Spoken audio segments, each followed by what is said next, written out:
In the patterns of biodiversity, we will be discussing about certain areas on the earth which are termed as biodiversity hotspots.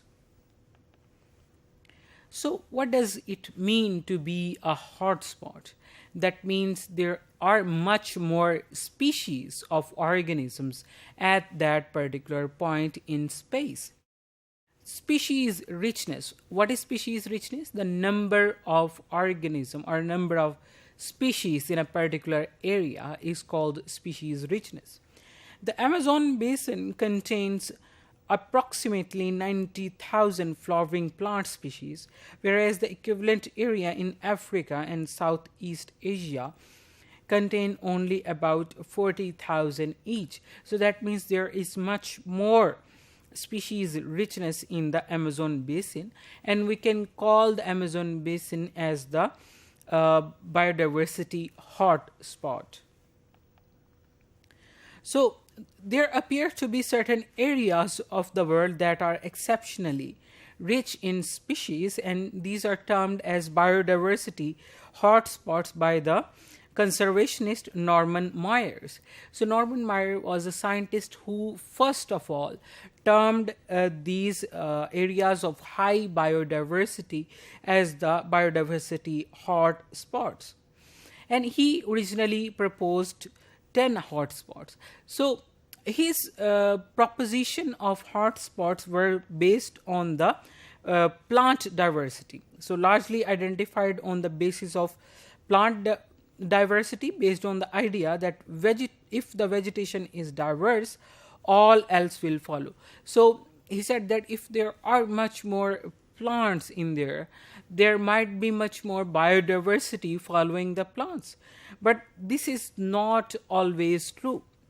The areas of high plant diversity in the Africa compared with the areas of high bird diversity do not correlate with each other. The areas with much more plants does not have accordingly the high diversity of the birds, as you can see in this picture. So the areas of Africa that are particularly rich in plant species, that you can see in the left side map of A, compared with those areas that are rich in B, which are endemic birds. So endemic birds are those birds which are present natively at these areas in the B on the right side. So as can be seen, that the two do not always correspond. So you cannot see that both of these things correlating with each other.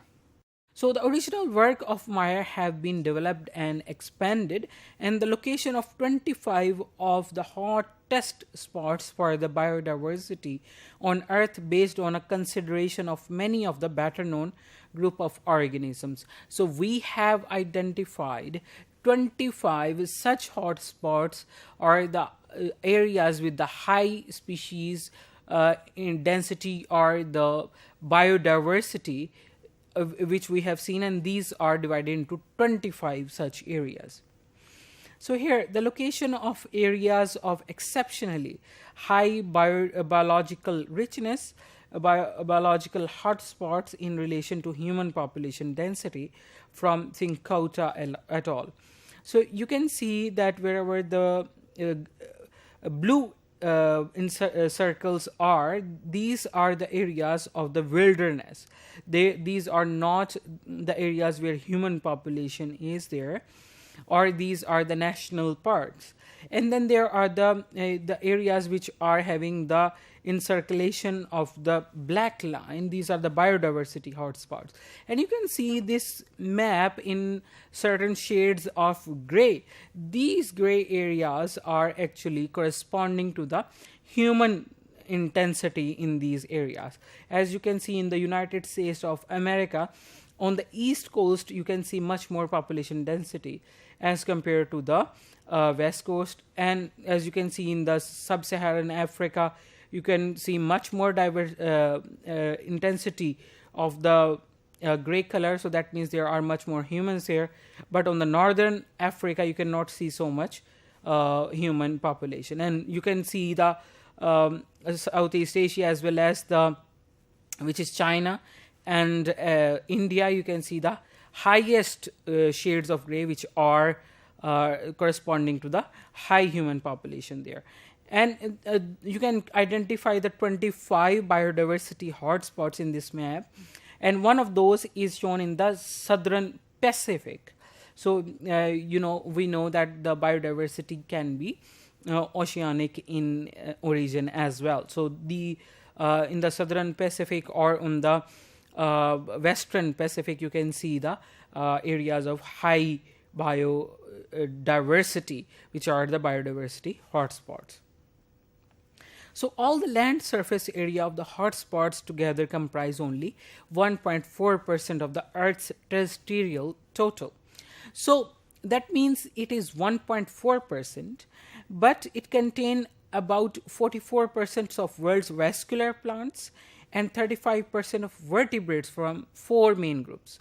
So, that means these are much more high percentage of the species that are present in very small area, and that's why these are called biodiversity hotspots. The Stuart Pimm and Peter Raven, and these were the research conservationists, they calculated that even if the 25 hotspots were given protection, the likely extinction rate of the species would be about 18%. And if it is delayed, it can be as high as 40%. So that means at least we should give the protection to these 25 hotspot areas where the biodiversity is highest. So, the biodiversity hotspots, as we have discussed already about the Africa, the global richness pattern of bird species showed no significant correlation with overall richness and the richness of endemic species. So, you cannot correlate the one species richness with another species richness, or one type of organism's richness with the other type of organisms. The biological diversity and human population density are positively related, because the human population, where it goes, it provides a mild disturbance to the environment. Where there is mild disturbance, there is eventually a little bit increase in the diversity of that area.